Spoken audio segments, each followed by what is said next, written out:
The engine room was too quiet. Captain Kang Minho liked it that way.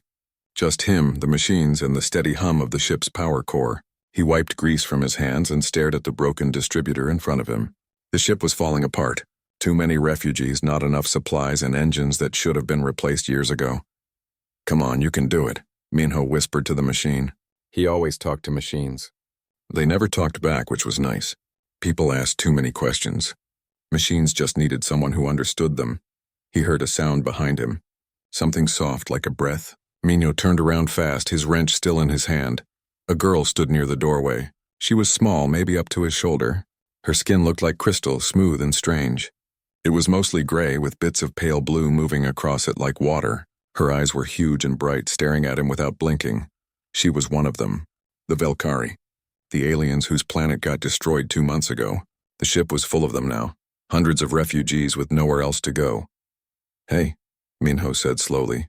"You're not supposed to be here. This area is restricted." The girl didn't move. She just kept staring at him with those big eyes. Her skin shifted colors again, more blue now. "Do you understand me?" Minho asked. He put down the wrench and stepped closer. "Are you lost?" Still nothing. The girl's eyes followed his movements, but she didn't speak. Minho sighed. He should call someone from the refugee coordination team. They would know what to do with her. He reached for his communication device. "This is Captain Kang in Engineering Bay 3. I have a refugee down here who seems lost. Can someone—" The girl made a small sound. Not words, just a tiny noise in her throat. When Minho looked at her again, her skin had turned darker, almost black at the edges. That couldn't be good. "Wait, never mind," Minho said into the device. "I'll handle it." He turned it off and looked at the girl. "Okay, let's get you back to the refugee section. Come on." He started walking toward the door. The girl followed him, but she stayed far behind, like she was afraid to get too close.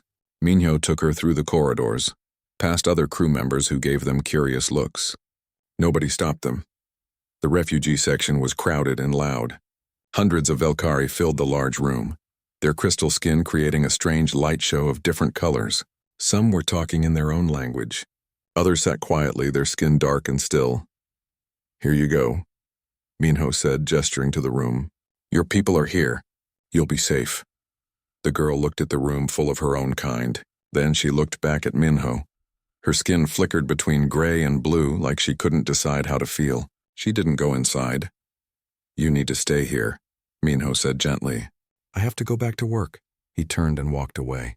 He had engines to fix and reports to file. He couldn't babysit a lost refugee girl, no matter how sad her big eyes looked. 3 days passed. Minho worked long shifts trying to keep the ship running.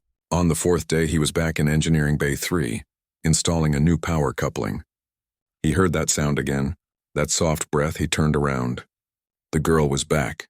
She stood in the same spot as before near the doorway watching him. "You again?" Minho said. "How did you even get in here?" "The door is locked." The girl tilted her head slightly but said nothing. Her skin was a little brighter today, less gray. Minho stood up and wiped his hands. "Okay, listen. You can't keep coming here. It's dangerous. There's electricity, hot pipes, all kinds of things that could hurt you." The girl took a small step forward, then another. She was closer now, close enough that Minho could see the patterns in her crystalline skin. They moved like tiny rivers of light. "What do you want?" Minho asked quietly.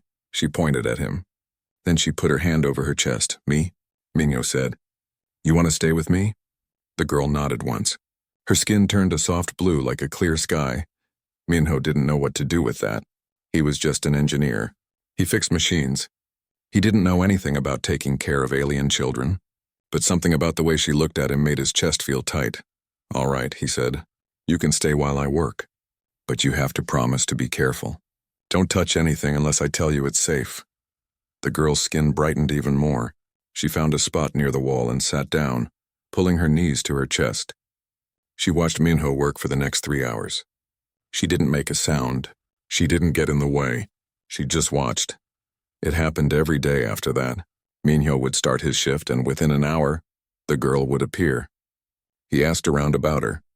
Her name was Lyra or something like that. The full name was too complicated for him to pronounce. She had lost her family when her planet was destroyed. She hadn't spoken a word to anyone since arriving on the ship. Other crew members started making jokes. Minho has a shadow, they said. The captain has a little friend. He didn't mind the jokes. What bothered him was that he didn't understand why she followed him. There were hundreds of people on this ship. Why him? One night an alarm went off. A debris field was coming toward the ship. Everyone had to strap in for emergency maneuvers. Minho was in the engine room, making sure everything stayed stable. The ship shook and twisted. Lights flickered. Something crashed in the distance. He felt a hand grab his, small fingers smooth like glass. Lyra was there, her skin flashing between black and red. She was terrified. The alarms must have reminded her of when her planet died. Hey, it's okay, Minho said. He squeezed her hand gently. We're safe. The ship can handle this. I promise. The ship twisted again. Lyra pressed closer to him. And then she spoke. Her voice was soft and strange, coming through the small translator device on her collar.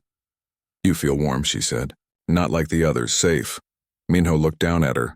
Her big eyes stared up at him, full of trust he didn't think he deserved. I'll keep you safe, he heard himself say. I promise. Her skin slowly shifted to blue again. The alarm stopped. The crisis was over. But Minho's problems were just beginning. The next morning, Commander Velthar called him to his office. The commander was Therian, a tall reptilian alien with scales and cold eyes. Captain Kang, the commander said, we need to discuss your inappropriate relationship with the refugee. Sir, I'm not. You are encouraging her attachment to you. This violates our protocols. The girl needs to be with her own people. She won't stay with them, Minho said. I've tried. She keeps finding her way back to me. Then we will make sure she cannot, Velthar said firmly. She will be confined to the refugee section. You are to have no further contact with her. Dismissed. Minho left the office feeling worse than he ever had. They took Lyra away that afternoon. He didn't see where they put her. He just went back to work, trying not to think about her frightened eyes. 6 hours later, he was replacing a coolant line when he heard it again. That soft sound, like a breath. Lyra stood by the doorway. Her skin was dark gray, almost black, but when she saw him, it started to brighten. How did you? Minho shook his head. Never mind. He looked at her for a long moment. Then he made a decision. Come on. Let's go talk to someone who might actually understand what's going on. He took Lyra to the medical bay. Dr. Yoon Hana was there, studying data on her screens. She was one of the few other humans on the ship. Doctor, Minho said, I need your help. Something strange is happening and I don't understand it. Dr. Yoon looked at Lyra, then at Minho. A slow smile crossed her face. Actually, she said, I think I might know exactly what's happening. And Captain Kang, you're not going to believe what I'm about to tell you. Dr. Yoon pulled up charts and graphs on her screen. Minho didn't understand most of them, but he tried to pay attention. Lyra sat quietly in the corner, her skin a calm blue. The Velkari are empaths, Dr. Yoon explained. They feel emotions from other beings. It's how they communicate with each other. But when they're traumatized, their empathic abilities get damaged. Everything feels wrong to them. Too loud, too confusing. So what does that have to do with me? Minho asked. Dr. Yoon smiled. Humans are different.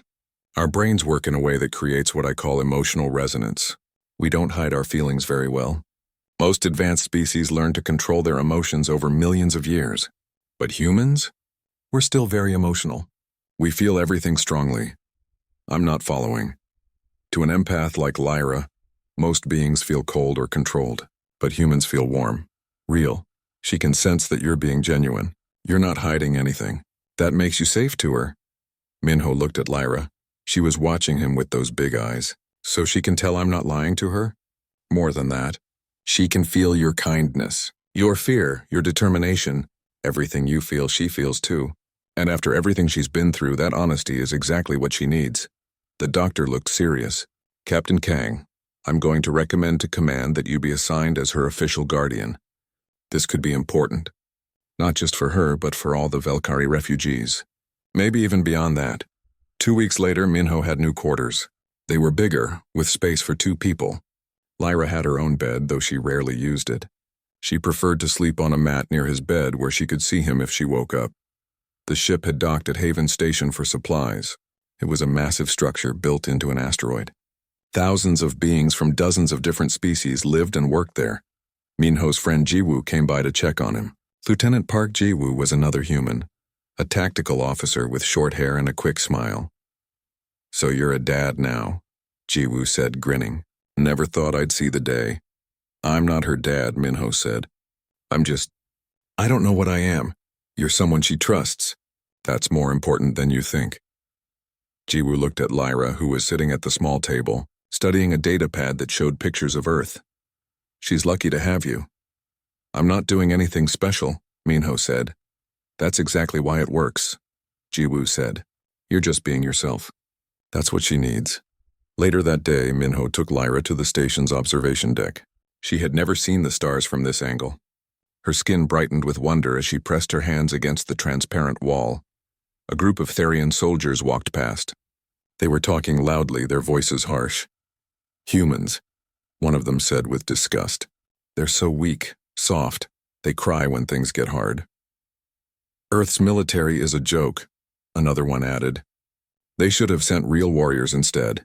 Minho kept his face calm. He had heard it all before. Let them think what they wanted. But Lyra's skin flashed bright red. She turned away from the window and walked straight toward the Therian soldiers. Minho quickly followed her. "You wrong," Lyra said through her translator. Her words were simple but fierce. "Humans not weak." "He strong, he kind. He stay when scared. He help when tired. You not see truth." The Therian soldiers stared at her. Then they laughed. "The little crystal is angry," one said. "Maybe she's broken, just like her planet." Lyra's skin went dark. Minho put a hand on her shoulder. "Come on," he said quietly. "They're not worth it." But someone else had been watching. Commander Velthar stood nearby, his cold eyes fixed on the Therian soldiers. "That's enough," he said. His voice was like ice. "Return to your posts now." The soldiers left quickly. Velthar looked at Minho and Lyra for a long moment, then walked away without a word. That night, Dr. Yoon called a meeting with the senior staff. Captain Ryun Taejin was there, the commanding officer of the ship. He was in his 50s with gray hair and tired eyes that had seen too much war. Dr. Yoon showed them her research. "I've been studying the Velkari refugees for weeks now. The ones who spend time with human crew members are recovering faster. Much faster. Their empathic abilities are stabilizing. They're eating, sleeping, talking again." "You're saying humans have some kind of healing effect?" Captain Ryun asked. "I'm saying that human emotional patterns are unique. We produce certain chemicals in our brains like oxytocin. We have very active mirror neurons. When empaths are around us, they feel genuine warmth, real connection. It helps them heal from trauma." One of the other officers spoke up. "This sounds like human propaganda." "You're trying to make your species seem more important than it is." "I'm sharing data," Dr. Yoon said calmly. "You can review it yourself." Commander Velthar surprised everyone by speaking. "The data is solid. I've reviewed it. Whether we like it or not, there's something about humans that affects empathic species. We should study this further, not dismiss it because of prejudice." The meeting ended with more questions than answers, but Captain Ryun approved Dr. Yoon's request to continue her research. Late that night, Minho woke up to a sound. Lyra was sitting up on her mat, her skin completely black. She was shaking. "Lyra?"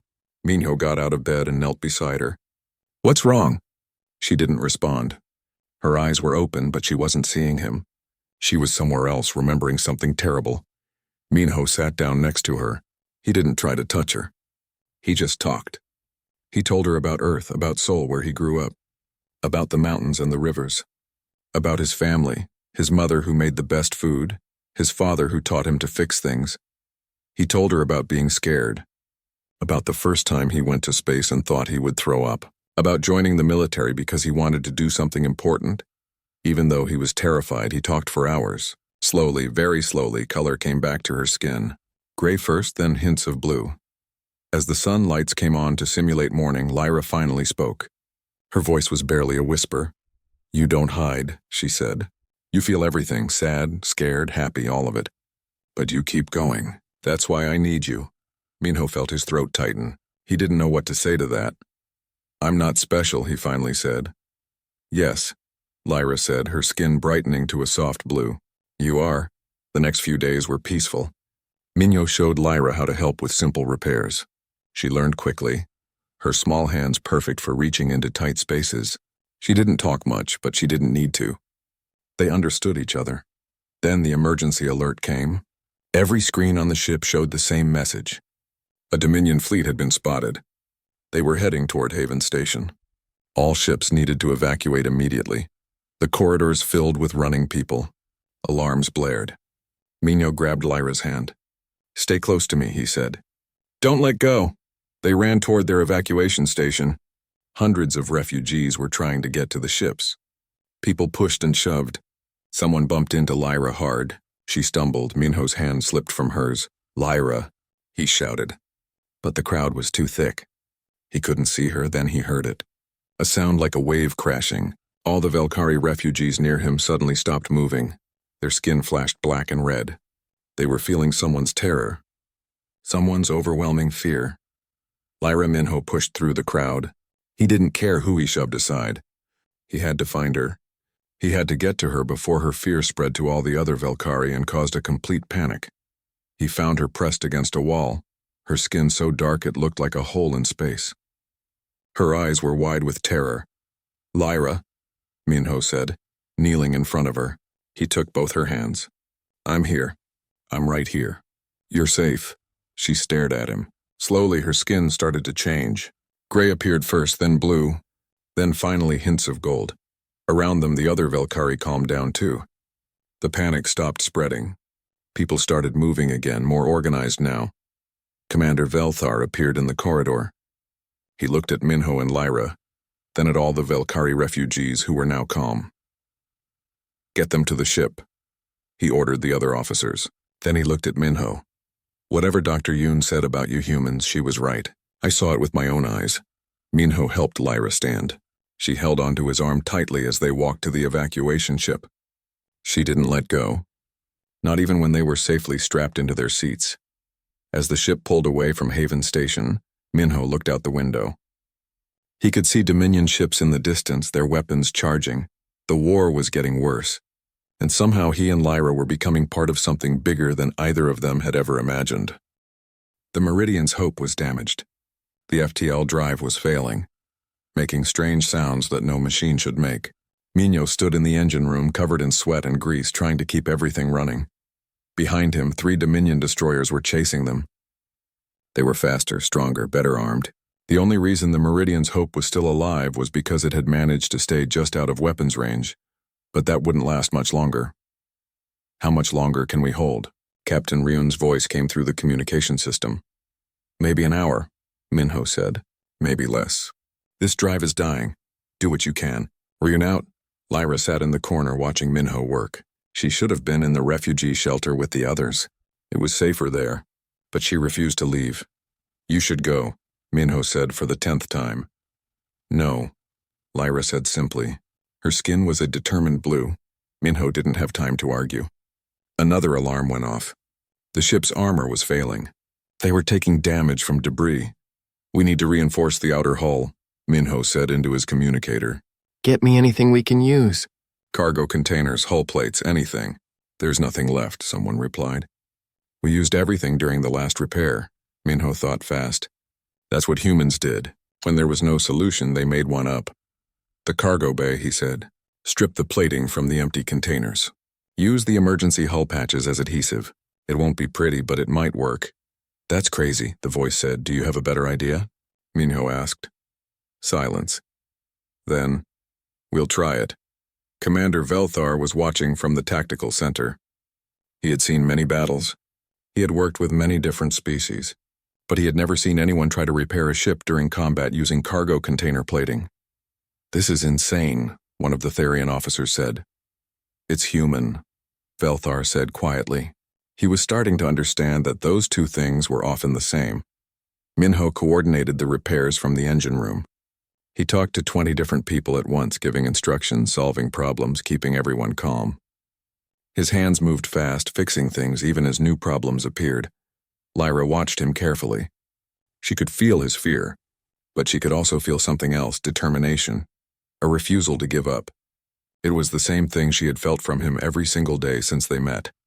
"Captain Kang," Lyra said suddenly. "There, that panel." Red light. Minho looked where she pointed. A warning light was flashing on a control panel he hadn't checked yet. If he hadn't caught it, the whole system would have failed in minutes. Good eye, he said, rushing over to fix it. How did you even see that? I feel it, Lyra said. Wrong feeling. Bad feeling. Minho realized what she meant. She could sense the stress in the machines the same way she sensed emotions in people. Her empathic abilities worked on more than just living things. Tell me if you feel anything else wrong, he said. You might have just saved us all. The makeshift armor worked. The ship stopped taking damage, but they still couldn't outrun the Dominion fleet. And now the enemy was getting close enough to fire weapons. Captain Ryun called an emergency meeting in the tactical center. All senior officers gathered around a holographic display showing their situation. 3 Dominion ships behind them. No way to escape. We need options, Captain Ryun said. We have none, one officer said. We can't fight 3 destroyers. We can't outrun them. We're trapped? Then we surrender, another officer suggested.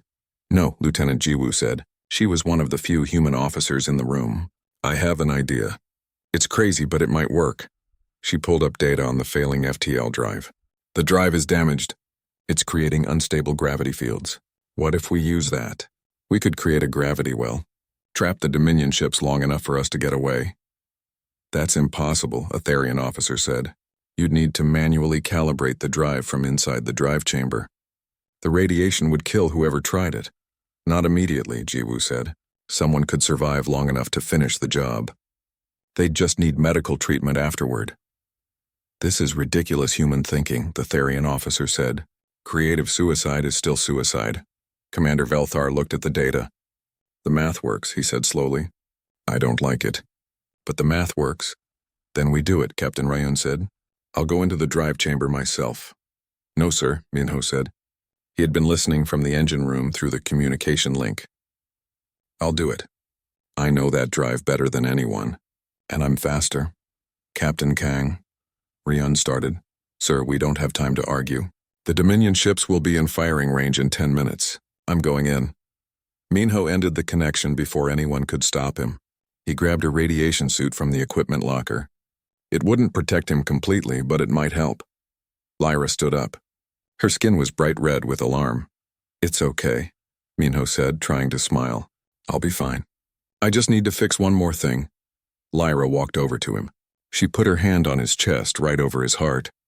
Her skin shifted to blue, then gold, then back to blue. She was trying to give him something. Calm, courage, hope. Thank you, Minho whispered. Then he put on the radiation suit and headed for the drive chamber. The drive chamber was hot and loud. The damaged FTL drive hummed with dangerous energy. Minho could feel the radiation even through his suit. His skin prickled. His head started to hurt. He pushed the pain aside and got to work. His hands moved across the control panels, adjusting settings, redirecting power. He had done calculations like this 100 times, but never under pressure like this. Status? Captain Ryun's voice came through his helmet. Almost there, Minho said. His vision was getting blurry. That wasn't good. Back in the engine room, Lyra stood perfectly still. She could feel Minho's fear. His pain, but also his determination. He wasn't going to give up. Even when his body was failing, his mind stayed focused. She closed her eyes and did something she had never done before. She reached out with her empathic abilities as far as they would go. She found Minho's emotions and wrapped them in calm, in peace, in the same warmth he had given her every day since they met. In the drive chamber, Minho suddenly felt better. The pain was still there, but it seemed distant. He could think clearly again. His hands stopped shaking. Done, he said, making the final adjustment. Activate the gravity well on my mark. 3, 2, 1. Mark! The ship shuddered. The FTL drive roared with power. Behind them, space itself seemed to bend. The 3 Dominion destroyers suddenly slowed down, caught in an artificial gravity well they couldn't escape from. The Meridian's hope jumped to FTL speed and left them behind. We did it, someone shouted. The whole ship erupted in cheers, but Minho didn't hear them. He collapsed on the floor of the drive chamber, his body finally giving up. The last thing he thought before everything went dark was that he hoped Lyra would be okay without him. He woke up in the medical bay. Everything hurt. Dr. Yoon stood over him, checking monitors. You're lucky to be alive, she said. The radiation exposure was severe. But you'll recover. Lyra? Minho asked. His voice was rough. She's right here, Dr. Yoon said, stepping aside. Lyra sat in a chair next to his bed. Her skin was a warm gold color. When she saw he was awake, she reached out and took his hand. "You came back," she said softly. "Always," Minho said. "I promised, remember?" Dr. Yoon smiled. "She hasn't left your side since we brought you in. And actually, I think she's helping you heal. Your recovery is faster than it should be. Her empathic presence is reducing your stress levels, promoting healing." Over the next few days, Minho stayed in Medical Bay. Lyra stayed with him. Other crew members came to visit. Even Commander Velthar stopped by. "What you did was foolish," Velthar said, "but it was also brave. You saved the ship and everyone on it." "I just did what needed to be done," Minho said. "That's what humans do, isn't it?" Velthar said. "You see what needs to be done and you do it. Even when it terrifies you, even when it might kill you." He paused. "I was wrong about your species. I see that now." After he left, Minho looked at Lyra. "Did you hear that? Even the commander thinks humans are okay now." Lyra's skin brightened. "I always knew," she said. Dr. Yoon came by with news. "The other Velkari refugees have been asking about you both. They want to meet more humans. They've heard about what happened, and they want what Lyra has, someone to trust, someone who makes them feel safe." "So what does that mean?" Minho asked. "It means I'm going to propose a formal program to Coalition Command. Human officers paired with empathic refugees who need support. It could change everything. And if they say no," Minho asked. Dr. Yoon smiled. "Then we'll find another way. That's what humans do, right?" A week later, a message arrived from Coalition Command. They were sending a specialist to evaluate Dr. Yoon's proposal. Her name was Karathi. She was from a species known for following rules very strictly. She was also known for not trusting humans. "This won't be easy," Captain Ryun told Minho. "Karathi has the power to shut down the whole program before it even starts." Minho looked at Lyra, who was now helping him walk around the medical bay as he recovered. She stayed close to his side as always. "Let her come," Minho said. "We'll show her the truth. That's all we can do," but he had a bad feeling about this. If Karathi decided to separate him and Lyra, he didn't know what he would do. She had become too important to him. More than a responsibility. More than someone he was helping, she was family. Sanctuary Base was the biggest military station Minho had ever seen. It was built inside a huge asteroid, with hundreds of ships coming and going every day. The Meridian's hope was there for repairs after the battle with the Dominion fleet. Minho was mostly healed now. The radiation burns had faded. He could work full shifts again. But everything felt different. Heavier. Because Karathi had arrived and she was asking questions about everything. Karathi looked like a tall insect with smooth gray skin and multiple arms. Her voice was cold and precise. She didn't waste words. "Captain Kang," she said during their first interview, "tell me about your relationship with the Velkari refugee." "Her name is Lyra," Minho said. "And she's not just a refugee. She's under my care." "Why you?" Karathi asked. "There are other humans on this ship. There are other officers. Why does she specifically attach herself to you?" "I don't know," Minho said honestly. "She just does." "And you encourage this attachment?" "I don't encourage it. I just don't push her away. She needs someone. I'm that someone." Karathi made notes on her datapad. "This dependency is concerning.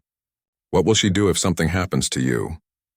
"I don't plan on anything happening to me," Minho said. "Plans are irrelevant in war," Karathi said. "You're creating a bond that could be dangerous for her.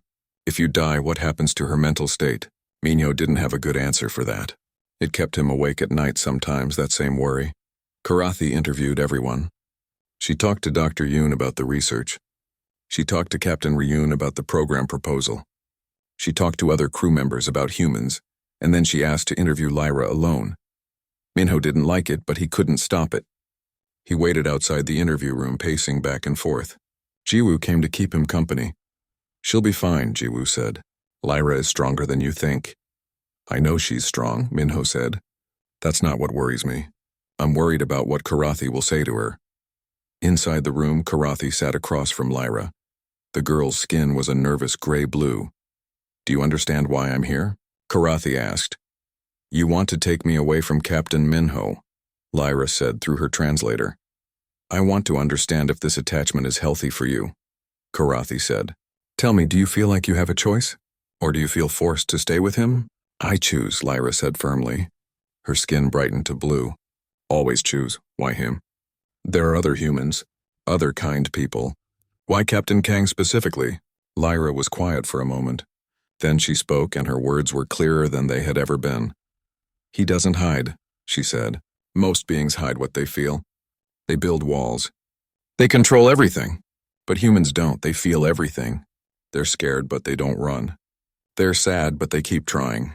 Captain Minho is scared every day. I feel it, but he never stops. He helps people even when he's tired. He fixes things even when they seem broken forever. That's not weakness. That's the strongest thing I ever felt. Karathi looked at the girl. You believe humans are manipulating you? Using your empathic abilities against you? No, Lyra said, her skin flashing red with anger. You're wrong. Humans can't manipulate feelings. They just have feelings, real ones. After my world died, I felt nothing from my own people. Our telepathic network was cold, empty, everyone hiding their pain. But Captain Minho, he showed me his pain, his fear, his hope, all of it real. That's why I trust him, because he's honest. When Lyra came out of the interview room, her skin was still red at the edges. Minho knew that meant she was upset. Are you okay? He asked. Lyra nodded. I told her truth. She doesn't understand, but I told her anyway. 3 days later, Dr. Yoon was presenting her complete research to Coalition Command through a video link. Senior officers from a dozen different species watched and listened. Karathi sat in the room taking notes. The evidence is clear, Dr. Yoon said. Human neurochemistry creates an empathic resonance that traumatized telepathic species find stabilizing. This isn't manipulation. It's just how human brains work. We evolved to form deep social bonds. We can't turn that off. This research is biased, one of the coalition officers said through the screen. You're human. Of course you want to make your species seem important. The data comes from Velkari brain scans, Dr. Yoon said calmly. From behavioral observations. From recovery rates. Check it yourself. Even if the data is accurate, another officer said, creating dependency between species is dangerous. What happens when humans aren't available? What happens if we encourage this and then can't maintain it? Commander Velthar spoke up. I was skeptical of humans when they first joined the coalition. I thought they were weak, emotional, too soft for war. But I've watched Captain Kang work. I've seen what he did to save this ship. Humans aren't trying to create dependency. They're just being themselves. And sometimes, that's exactly what traumatized people need. The meeting ended with no clear decision. Karathi said she needed more time to evaluate everything. But then something happened that changed everything. Word spread through the station about Karathi's proposal. She wanted to separate all human empathic pairs immediately. She wanted to study the long-term effects of separation. She believed it was the only way to know if the bonds were healthy. The Velkari refugees heard about this, and they did something unexpected. They protested. Nearly 200 Velkari gathered in the main concourse of Sanctuary Base. Their crystalline skin flashed with color, creating a beautiful and strange light show. Other empathic species joined them, dozens of different beings all standing together. Lyra stood at the front. Her skin was bright gold with determination. Karathi came to see what was happening. Security officers surrounded her, but the refugees weren't being violent. They were just standing there, waiting. What is the meaning of this? Karathi demanded. Lyra stepped forward. We have choice, she said through her translator. Her voice was amplified so everyone could hear. Coalition says we free, says we have rights. But you want to take away our choice. You want to separate us from the people who make us feel safe. This is for your own good, Karathi said. You don't understand the risks of dependency. We understand, another Velkari said, stepping forward. We lost everything. Our world, our families, our futures. And then humans showed us kindness. Not because they had to, because they wanted to. You can't heal trauma by creating more trauma. You can't help us by taking away the only thing that makes us feel safe. More voices joined in. Velkari and other empathic species, too. They all had the same message. They wanted the right to choose who supported them. They wanted humans to be allowed to help them. Karathi looked at all the faces staring at her. This is highly irregular, she said. So is war, Lyra said. So is losing your home. So is being a refugee. Everything is irregular now. But that doesn't mean we don't deserve to choose. Commander Velthar walked through the crowd. He stood beside Lyra looking at Karathi. "The Coalition is fighting for freedom," he said. "We're fighting so beings can make their own choices. If we deny these refugees the right to choose who helps them, then what are we fighting for?" Karathi was silent for a long time. Finally, she spoke. "I will make my recommendation to Coalition Command, but I want it noted that I still have concerns." She turned and walked away. The refugees stayed where they were, waiting to see what would happen. Minho found Lyra in the crowd. She looked up at him, her skin bright with pride and relief. "You did that," he said. "You organized all of this." "We did it together," Lyra said. "All of us. Because you taught us we can be brave even when we're scared." 2 days later, Karathi's report came through. She recommended that the Human Empathic Support Program be approved, with oversight and regular evaluations. She admitted that the evidence supported Dr. Yoon's research. And she noted that the refugees themselves had made their choice clear. "We won," Jiwoo said, grinning. "Can you believe it? We actually won." But the celebration didn't last long. That night, every alarm on Sanctuary Base went off at once. Red lights flashed. Voices shouted through the communication systems. The Dominion had found them. A massive fleet was coming. The biggest attack force the Coalition had ever seen. Every military ship had to launch immediately. The Meridian's hope was still being repaired, but there was no time to finish. They had to go now. Captain Ryun's voice came through the ship's speakers. "All crew to battle stations. All refugees to evacuation shuttles. This is not a drill." Minho grabbed Lyra's hand. They ran through the corridors toward the shuttle bay. People were everywhere, panic in their eyes. "This way," someone shouted, directing refugees to the evacuation ships. Minho reached the shuttle bay. He could see the evacuation ship waiting, its engines already running. He looked down at Lyra. "You have to get on that ship," he said. "They'll take you somewhere safe." Lyra's skin flashed black. "No, I stay with you." "I have to stay on the Meridian," Minho said. "I'm military. I have to fight. But you need to be safe." "No," Lyra said again. "I stay." A security officer came over. "All refugees must board now. No exceptions." Minho knelt down, putting himself at Lyra's eye level. "Listen to me. I need you to be brave. Get on that ship, stay safe, and when this is over, I'll find you. I promise." Lyra's eyes filled with tears. Minho had never seen her cry before. Her skin flickered between black and blue, unable to settle on one color. "You promise?" she whispered. "I promise," Minho said. "Now go." The security officer took Lyra's arm gently and led her toward space was full of fire. The battle raged around Sanctuary Base like nothing Minho had ever seen. Hundreds of ships fighting and dying. The Meridian's hope shook with each hit, its shields flickering. Minho worked in the engine room with his team, trying to keep everything running. Power conduits were failing. Cooling systems were overheating. It was chaos. But all he could think about was Lyra. Was her evacuation ship safe? Had they made it away from the battle zone? He felt empty without her nearby. He hadn't realized how much he had gotten used to her quiet presence until it was gone. "Captain Kang," someone shouted. "The main drive is overloading." Minho pushed his worry aside and ran to fix the problem. He had a job to do. Far from the battle, the evacuation ship Gentle Dawn was supposed to be heading to safety. But something was wrong. Debris from a destroyed Coalition ship had hit their navigation system. The pilot was trying to fix it, but they were drifting off course. Lyra sat with the other refugees, her skin dark with worry. She could feel Minho's fear even across the distance. Their bond was still there, stretched thin but present. He was alive, but he was in danger. The ship shuddered. Alarms went off. The pilot's hands were shaking as he tried to steer manually. Lyra looked around. All the other Velkari were panicking. Their fear was feeding back on itself, making everything worse. She could feel it building like a wave. She thought about Minho, about everything he had taught her. Be brave even when you're scared. Help even when you're tired. Keep going even when it seems hopeless. Lyra stood up. She walked to the pilot's seat. The human pilot looked at her with terrified eyes. "I help," Lyra said. She put her hand on the pilot's arm. She did something she had never tried before. She reached out with her empathic abilities and shared what she felt from Minho. His calm determination, his steady focus, his refusal to give up. The pilot's breathing slowed.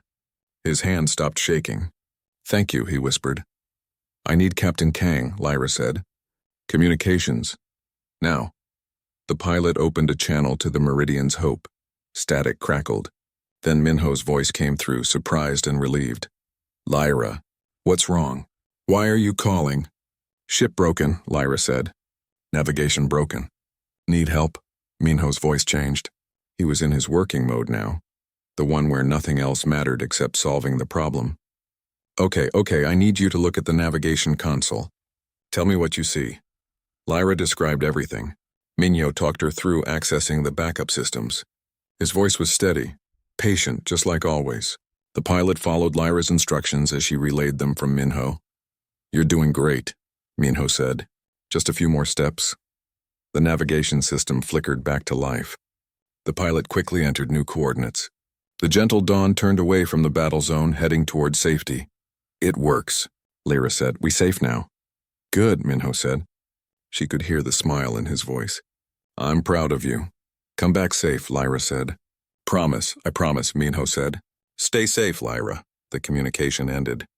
But Lyra had done something important. She had shared Minho's emotional resonance with the pilot. And without meaning to, she had broadcast it to all the Velkari refugees on the ship too. They all felt calmer now, safer. The panic stopped spreading. Other evacuation ships were watching what happened on the gentle dawn. They saw how the refugees had calmed down, how the pilot had regained control. Dr. Yoon was monitoring everything from a command ship. She saw the data. The empathic readings, the emotional stabilization that spread through the refugee fleet. Get me the fleet coordinator, she said urgently. I have an idea. Minutes later, human officers on every evacuation ship received new orders. Work with the empathic refugees. Keep them calm. Help them feel safe. The humans didn't fully understand why, but they did it anyway. The panic that had been spreading through the refugee fleet stopped. People started working together. Ships that were struggling got help. The evacuation became organized instead of chaotic. More ships made it to safety. More lives were saved. Back on the Meridian's Hope, the battle continued. The coalition fleet was holding the line, but barely. The Dominion had brought too many ships. We can't keep this up, someone said in the command center. We have to, Captain Ryan said. Every minute we hold gives the evacuation fleet more time to escape. Hours passed. The fighting was brutal. Ships on both sides were destroyed, but slowly the Dominion advance started to slow. They had expected an easy victory. Instead, they faced determined resistance, and then coalition reinforcements arrived. Fresh ships from other systems rushing to help. The battle turned. The Dominion fleet began to retreat.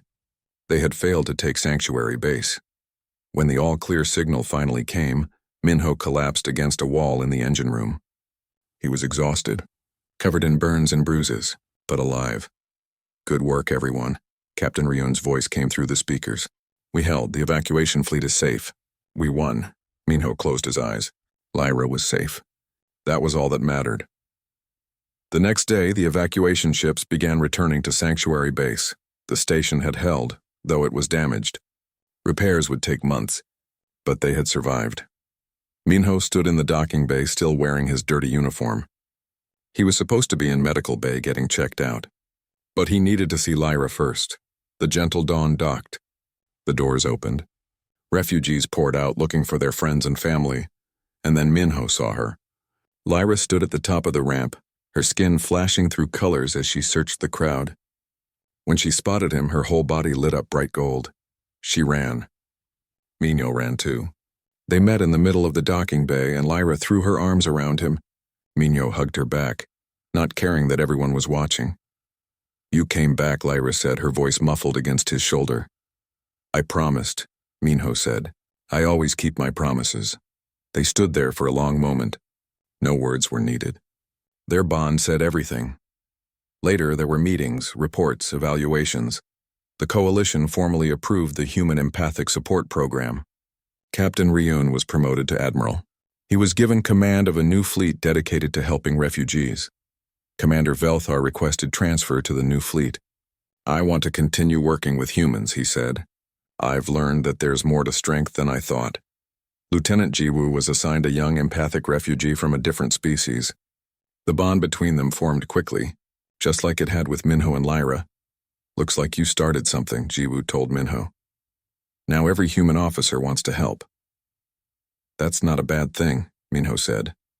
No, Jiwoo agreed. It's not. Minho officially adopted Lyra through the Coalition's guardianship program. She moved into permanent quarters with him. She started training as an engineering apprentice, working alongside him every day. Her empathic abilities were fully restored now. She could sense when machines were about to fail, feeling their stress the same way she felt emotions in people. It made her an incredible engineer. Together, they became the best engineering team on the ship. 6 months passed. The war continued, but the Coalition was stronger now. The Human Empathic Support Program had spread across the fleet. Thousands of traumatized refugees were getting the help they needed. Recovery rates were higher than ever. Humans were no longer seen as weak newcomers. They were valued, respected, needed. The Meridian's Hope, now fully repaired and upgraded, passed through Earth's solar system on its way to a new assignment. Minho took Lyra to the observation deck. That's Earth, he said, pointing to the blue planet in the distance. That's where I'm from. Lyra's skin shimmered with soft blue as she looked at it. It's beautiful, she said. Maybe we'll visit someday, Minho said. I'd like to show you Seoul, the mountains, the city, all of it. I would like that, Lyra said. She was quiet for a moment. Then she asked, Do you ever wonder why I chose you? That first day in the engine room? Minho smiled. I used to wonder all the time, but I think I understand now. Tell me, Lyra said, because I wasn't trying to be anything special. I was just being myself, scared, tired, worried, but still trying. Still helping. That's what you needed, someone real. Lyra's skin brightened to gold. Yes, but also more than that. You showed me what humans are. You feel everything, but you keep going. You're afraid, but you stay. You're tired, but you help. That's not weakness. That's the strongest thing in the galaxy. Dr. Yoon approached them on the observation deck. She had news. The Coalition Science Council wants to establish a research center on Earth. They want to study human emotional development. They think it could help heal trauma across all species. Earth is becoming important, Minho said. Who would have thought? You did, Dr. Yoon said with a smile. Or at least Lyra did when she chose you. The ship prepared to jump to FTL. Minho and Lyra stayed at the window watching Earth grow smaller. Will you always stay with me? Lyra asked quietly. Always, Minho said. You're my family now. And you're mine, Lyra said. Her skin glowed bright gold with happiness. As the ship jumped to FTL, carrying them toward new adventures, Minho thought about everything that had happened. He had just been an engineer trying to keep an old ship running. He never expected to become someone important, someone who changed things. But that was the thing about humans, he realized. They didn't become important by trying to be special. They